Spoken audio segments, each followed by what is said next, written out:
तो आज का लेक्चर शुरू करते हैं। कुछ ऐसे क्लिनिकल फिजियोलॉजी के टॉपिक्स के बारे में जो कि जनरल प्रैक्टिस में आपको आ सकते हैं। इसमें जो सबसे पहले जो आता है वो आता है मेनार्की। सभी लोग जानते हैं इसके बारे में। फर्स्ट ऑनसेट ऑफ प्रेगनेंसी या menstruation is called the menarche. अगली कंडीशन जो आती है उसको बोलते हैं मेनार्की मेनोरिया। मेनार्की मेनोरिया एक वो कंडीशन है जिसमें जो ऑनसेट होता है उसमें ब्लीडिंग काफ़ी ज़्यादा होती है, उसको बोलते हैं मेनार्की मेनोरिया। ये कुछ ऐसी कंडीशन हैं जो कि क्लिनिकल में दिखती हैं, लेकिन इनका ट्रीटमेंट जो है वो आगे आपको पढ़ाया जाएगा। लेकिन यहाँ पे केवल मैं आपको ये बता रहा हूँ कि इस कंडीशन में ये क्या टेक्निकल वर्ड्स होते हैं जिनको अपन यूज़ करते हैं। तो नेक्स्ट आता है इसके अंदर, उसको बोलते हैं मेनोरेजिया। मेनोरेजिया एक ऐसी कंडीशन है जिसके अंदर जो ब्लीडिंग होती है वो ड्यूरिंग पीरियड काफ़ी ज़्यादा होती है। That condition is called the menorrhagia. फिर आता है, नेक्स्ट आता है मेट्रोरेजिया। मेट्रोरेजिया वो कंडीशन है जिसमें excessive bleeding during menses, between menses, sorry. Metro means बीच में। तो दो मेंसेस के बीच में अगर कभी कभी ब्लीडिंग अगर हो जाती है तो उसको कहा जाता है। जो कारण होता है वो या तो सीवियर स्ट्रेस हो या फिर कुछ ऐसी ड्रग्स रहती हैं जिनके लेने से कभी कभी जो है वो ब्लीडिंग काफ़ी होती है, और ये ब्लीडिंग जो होती है वो पीरियड के बीच में होती है। इसको बोलते हैं मेट्रोरेजिया। फिर इसके बाद आता है मेनोमेट्रोरेजिया। मेनोमेट्रोरेजिया होता है जो excessive and prolong bleeding during and between menses. मतलब एक्सेसिव ब्लीडिंग हो रही है और पीरियड के बीच में हो रही है, उसको बोलते हैं मेनोमेट्रोरेजिया। कहने का मतलब डिफरेंस है कि मेट्रोरेजिया में जो ब्लीडिंग होती है वो कम भी हो सकती है, ज़्यादा भी हो सकती है, लेकिन मेनोमेट्रोरेजिया में ज़्यादा ही होगी, तो इसको बोलते हैं मेनोमेट्रोरेजिया। है नेक्स्ट ओलिगोमेनोरिया। ओलिगोमेनोरिया वो कंडीशन होती है जिसमें ब्लीडिंग के टाइम में पीरियड के टाइम में ब्लीडिंग कम होती है। मतलब पीरियड आया, नॉर्मल आया, लेकिन ब्लीडिंग इसके अंदर कम हुई। ये कभी कभी ऐसी जो कंडीशन आती है वो कभी प्रेग्नेंट लेडी में आता है कि जिसके अंदर बीच बीच में कभी कभी कुछ ड्रॉप्स जो ब्लीडिंग जो है वो आ जाती है, लेकिन ये नॉर्मल मेंसेस नहीं होते। इसको बोलते हैं ओलिगोमेनोरिया। कारण क्या होते हैं इसके कारण ये होते हैं, कभी कभी कुछ ऐसे हार्मोन्स होते हैं, जैसे इनको बोलते हैं प्रोलैक्टिनोमोस। इसमें कुछ एडिनोमा वगैरह जो है बन जाते हैं एंटीरियर पिट्यूटरी में। ये कैंसरस कंडीशन होती है जिसमें कभी कभी मेंसेस की स्थिति इस तरह की पाई जाती है। इसके अलावा कुछ कंडीशन थायरोटॉक्सिकोसिस होती है, जिसके अंदर जो थायराइड ग्लैंड होती है उसमें टॉक्सिसिटी की वजह से कुछ चेंजेस आ जाते हैं, तब ये कंडीशन पाई जाती है। फिर इसके बाद नेक्स्ट आता है क्रिप्टोमेनोरिया।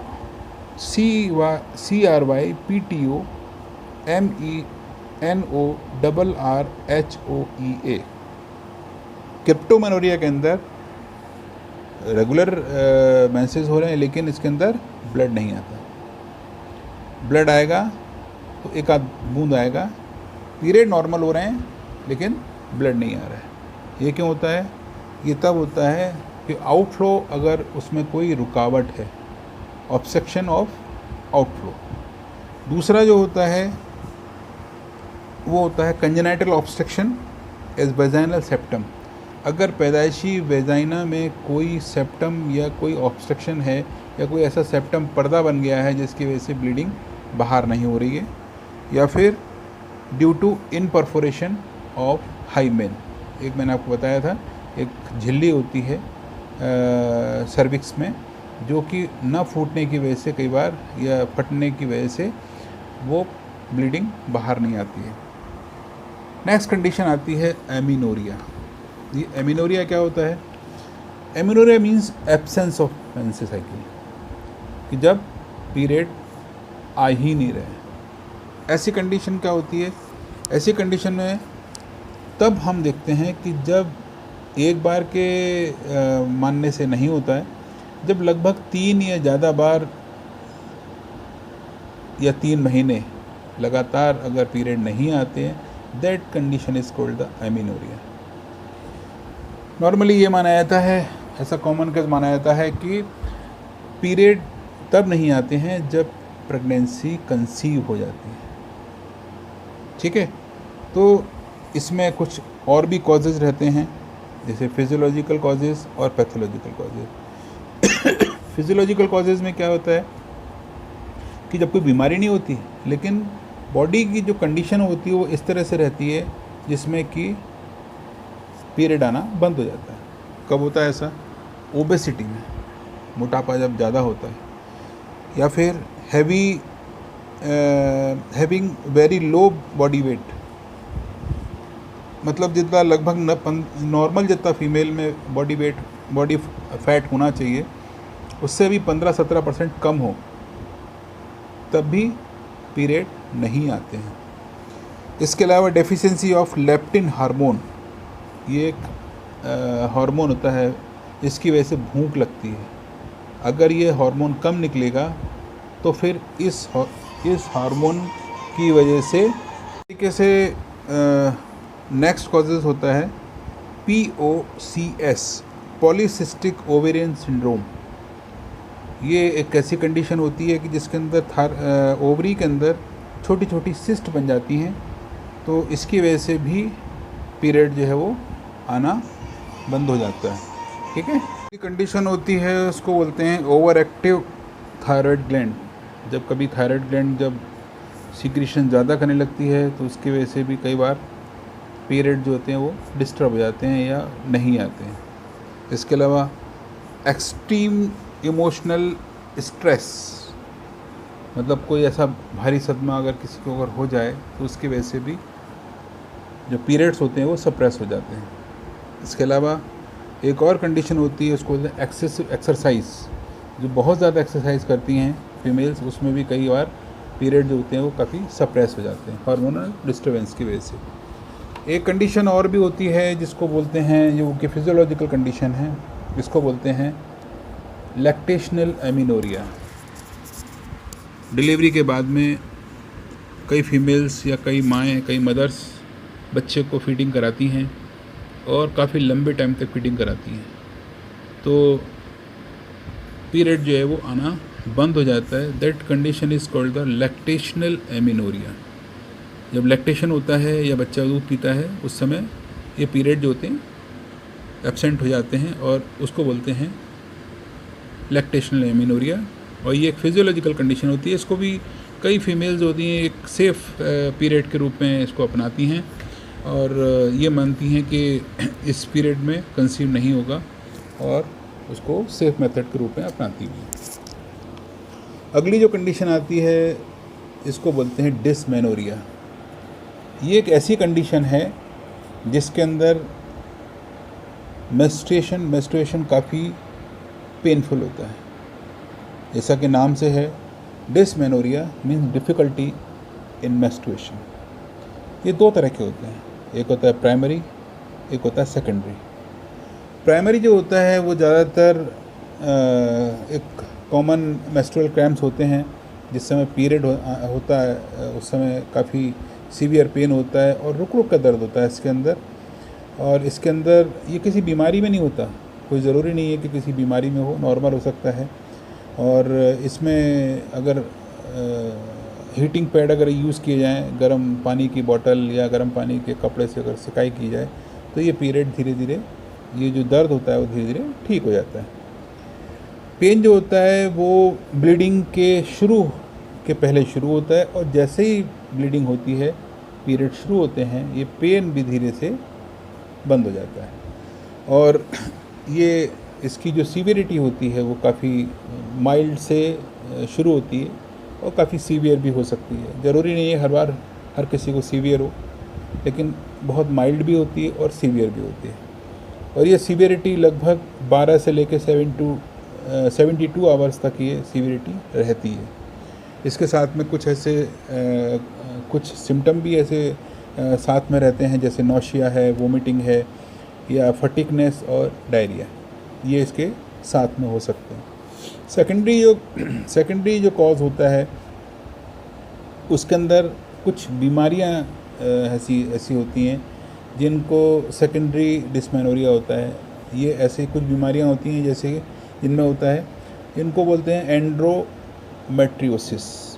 एंडोमेट्रियोसिस मीन्स जो यूट्रस की जो इनर वॉल होती है, इनर मीन्स जो मिडिल वॉल होती है, जिसके अंदर जो मसल्स लेयर होती है, उनको बोलते हैं एंडोमेट्रियम। तो ये इसमें जो कभी कभी स्वेलिंग आ जाती है, इसकी वजह से भी जो काफ़ी पेनफुल होती है। ये कंडीशन तब होती है जब DNC कराने के बाद में अगर पीरियड जब आते हैं, तो उसमें क्योंकि जो यूट्राइन वॉल की जो कंडीशन होती है काफ़ी DNC के बाद में काफ़ी रफ़ होती है, या काफ़ी लीजन्स वगैरह उसके अंदर होते हैं, तो इसलिए ज़्यादा पेनफुल होती है। इसके अलावा कुछ ऐसी कंडीशन होती हैं, एडिनोमायोसिस बोलते हैं इसको, जो मसल्स वॉल होती है उसके अंदर कभी कभी एडिनॉइड्स बन जाते हैं। ये एडिनॉइड्स कुछ ऐसे फाइब्रस होते हैं, कुछ ऐसे फाइब्रोसिस, इनमें मसल्स जो कभी फाइब्रोस्ड हो जाती हैं, तो ऐसी कंडीशन को एडिनोमायोसिस बोला जाता है। इसके अलावा यूट्राइन फाइब्रॉइड्स होते हैं, तो फाइब्रॉइड्स गांठ बन जाती हैं जिनको आम भाषा में कहा जाता है, तो यूट्राइन फाइब्रॉइड्स इसकी वजह से भी। लेकिन इसके अंदर ये जो कंडीशन होती है सेकेंडरी के अंदर, इसमें नौशिया, वोमिटिंग, डायरिया और फटिकनेस, जो 4 सिम्टम जो प्राइमरी में होते हैं वो सेकेंडरी वाले में नहीं होते हैं। इसके अलावा कुछ और कंडीशन होती हैं, उसको बोलते हैं PMS, उसको बोलते हैं pre menstrual syndrome. Pre menstrual syndrome के अंदर ये एक कई सिम्टम का ग्रुप होता है जो कि, और ये पीरियड इसमें तब होता है जब ओव्यूलेशन होने वाला होता है। ये पीरियड तब आता है, इसको बोलते हैं प्री मेंस्ट्रुअल सिंड्रोम। और होता क्या है, इसके अंदर जो मेंस्ट्रुअल साइकिल आने वाली होती है उसके पहले ये पीरियड ऐसा लगता है पीरियड आने वाला है, उसके पहले ये क्रैम्पिंग होती है इसके अंदर, और बैक पेन होता है इसमें, और मेंस्ट्रुअल क्रैम्प्स आते हैं। मेंस्ट्रुअल क्रैम्प्स अंदर रोल एब्डोमेन के अंदर पेन होता है, और काफ़ी क्रैम्पिंग होती है, जो सॉफ्ट मसल्स होती हैं उसके अंदर काफ़ी स्ट्रेस, काफ़ी एटेंसी होती है। फिर इसके बाद नेक्स्ट आता है PDS, pre menstrual dysphoric disorders. Dysphoric disorders में क्या होता है कि जब PMS लंबा खिंच जाता है, जिससे प्री मेंस्ट्रुअल सिंड्रोम जो होते हैं काफ़ी लंबे टाइम तक हो जाता है, तब उसमें क्या होता है कि कुछ साइकोजेनिक चेंजेस उस फीमेल में आने लगते हैं, जिसकी वजह से उसको ये डर हो जाता है मन में हमेशा कि अरे मेरे को पीरियड आने वाला है, और वो उसको ये लगता है कि अरे अब क्या होगा, एक दुखी हो जाती है, उसके अंदर एक सैडनेस आ जाती है, या फिर उसमें एक चिड़चिड़ापन आ जाता है। ये लगता है अरे यार ये अच्छी बीमारी मुझे जैसे लग गई है कि नहीं, ये जब पीरियड आता है तो उसको एक मन में एक डर बैठ जाता है। इसको बोलते हैं PDS, pre menstrual dysphoric disorders. अब डिसमेनोरिया के कॉजेज़ क्या होते हैं? डिसमेनोरिया कॉजेज़ ये होते हैं, number 1 contraction of uterus. Contraction means जब कभी ब्लीडिंग होती है तो यूट्रस के अंदर कुछ कॉन्ट्रैक्शंस होते हैं, कुछ खिंचाव होते हैं, कुछ उसके अंदर जो मसल्स होती हैं उनके अंदर काफ़ी खिंचाव होता है, उसकी वजह से पेन होता है। इसको टाइटनिंग भी कह सकते हैं हम। इसके अलावा कुछ ऐसे केमिकल चेंजेस होते हैं, जैसे प्रोस्टाग्लैंडिन एक हार्मोन होता है, वो भी अगर उसमें डिस्टर्ब हो जाता है तो उसकी वजह से जो पेन या जो मस्कुलर कॉन्ट्रैक्शंस होते हैं यूट्राइन के अंदर, यूट्रस के अंदर, वो काफ़ी बढ़ जाते हैं। फिर इसके बाद होता है, नेक्स्ट होता है पॉलीमेनोरिया। ये एक पैथोलॉजिकल कंडीशन होती है पॉलीमेनोरिया। इसमें होता क्या है कि मेंस्ट्रुअल साइकिल जो होती है, इसमें जो काफ़ी जल्दी ब्लीडिंग होती है। जैसे पीरियड ख़त्म हुआ, 3-4 दिन फिर ब्लीडिंग शुरू हुई, फिर ठीक हो गया, फिर 3 दिन फिर ब्लीडिंग शुरू हो गई, और ये ब्लीडिंग जो होती है काफ़ी सीवियर होती है। तो उसकी वजह से ये नॉर्मल केसेस में नहीं होता, ये हमेशा पैथोलॉजिकल केसेस में होता है। और ये जो लगभग है ना, इससे ये एक एबनॉर्मल कंडीशन होती है, इसको बोलते हैं dysfunction uterine bleeding. Dysfunction means कि नॉर्मल यूट्रस के जो नॉर्मल फंक्शन जो है वो डिस्टर्ब हो चुके हैं, इसलिए इनको बोलते हैं डिसफंक्शन यूट्राइन ब्लीडिंग। कॉजेज़ क्या होते हैं इसके अंदर? कुछ ऐसी सेक्सुअल ट्रांसमिटेड डिसीज़ होती हैं जो मैंने आपको पहले बताई थी कि गोनोरिया वगैरह जो होता है फीमेल के अंदर, इसको फीमेल समझ नहीं पाती हैं और उसके बारे में, और ये जब आगे जब ज़्यादा बढ़ जाता है तो ये इसके अंदर ही प्रॉब्लम शुरू हो जाती है। इसके अलावा आती है PID, पेल्विक इन्फ्लेमेटरी डिसीज़। तो जब कोई इन्फेक्शन जब यूट्रस के अंदर पहुंच जाता है तो धीरे धीरे ये आसपास के सराउंडिंग जितने भी ऑर्गन्स हैं उनको भी कवर कर लेता है। इसके अलावा जितनी मसल्स होती हैं उनमें भी इन्फेक्शन पहुंच जाता है और उसमें भी स्वेलिंग आने लगती है। यूट्रस की मसल्स के अंदर या यूट्रस के बाहर की जो मसल्स हैं, ब्रॉड लिगामेंट्स रहते हैं, पेल्विक लिगामेंट्स होते हैं, इनके अंदर भी स्वेलिंग आ जाती है। उस पूरे एरिया के अंदर स्वेलिंग आने की वजह से वहाँ पर बैकिक और इन्फ्लेमेशन की स्थिति आ जाती है, जिससे ऐसा लगता है कि उसको काफ़ी पेनफुल कंडीशन होती है। इसके अलावा नेक्स्ट कंडीशन आती है हाइपरमेनोरेजिया। हाइपरमेनोरेजिया में ब्लीडिंग ज़्यादा होती है और रेगुलर एंड नॉर्मल ड्यूरेशन। कहने का मतलब ये है कि रेगुलर मीन्स जितने टाइम के बाद आती है, 28 दिन के बाद, 21 दिन के बाद जब ब्लीडिंग होती है, नॉर्मल होती है लेकिन ब्लीडिंग ज़्यादा होती है, इसको बोलते हैं हाइपरमेनोरिया। हाइपो एक इसके अपोजिट कंडीशन होती है, इसको बोलते हैं हाइपोमेनोरिया। इसमें ब्लीडिंग कम होती है, रेगुलर होती है और नॉर्मल से कम ब्लीडिंग होती है इसके अंदर, तो इसको बोलते हैं हाइपोमेनोरिया। तो ये हुई इसकी मेंसेस की कंडीशन। एक और कंडीशन होती है, इसको बोलते हैं एनओव्यूलेशन। एनओव्यूलेशन एक ऐसी एनओव्यूलेशन और एनओव्यूलेटरी साइकिल। एनओव्यूलेटरी साइकिल इसलिए ये कंडीशन केवल 2 केसेस में पाई जाती है। एक नंबर 1 एक ऐसे केसेस में जिसमें मेनार्की शुरू होने वाली होती है, इसमें ब्लीडिंग होती है लेकिन इसके अंदर ओवम नहीं होता है, क्योंकि ओव्यूलेशन अभी शुरू नहीं हुआ है, इसलिए ओव्यूलेशन नहीं होता है। ब्लीडिंग होने की वजह से इसको बोलते हैं एनओव्यूलेटरी साइकिल। दूसरी कंडीशन होती है मेनोपॉजल जब आने वाला होता है। मेनोपॉजल स्टेट जब आता है उसके पहले कई बार ब्लीडिंग ऐसी होती है, कभी आ रही है कभी ब्लड नहीं है, कभी आता है कभी नहीं आता है, कभी आता है 1 महीने आया 1 महीने नहीं आया, और कई बार उसके अंदर जो ओवम की जो प्रेजेंस होती है वो नहीं होती है। तो that condition is called the anovulation या एनओव्यूलेटरी साइकिल। कुछ कॉजेज़ भी होते हैं इसके अंदर एनओव्यूलेशन के, वो ये होते हैं इसका बॉडी वेट काफ़ी ज़्यादा होता है या बॉडी वेट काफ़ी कम होता है। बहुत ज़्यादा भी अगर नुकसानदायक है और कम भी नुकसानदायक है। इसके अलावा एक्सट्रीम एक्सरसाइज, जैसा कि पहले मैंने बताया था कि ऐसे कंडीशन में जब कई लोग बहुत ज़्यादा एक्सरसाइज करते हैं उनमें ये प्रॉब्लम पाई जाती है। इसके अलावा ईटिंग हैबिट्स, जिनमें खाने की काफ़ी फूडी नेचर होता है, इनका खाने की बहुत ज़्यादा आदत होती है, काफ़ी खाती हैं, उनमें भी ये प्रॉब्लम होती है। इसके अलावा स्ट्रेस लेवल जिन लोगों में काफ़ी हाई रहता है, काम का हो या किसी और वजह से, कोई फैमिली टेंशन हो, जो भी कुछ हो, उसकी वजह से जब इसका लेवल काफ़ी ज़्यादा होता है तब ये कंडीशन भी पाई जाती है।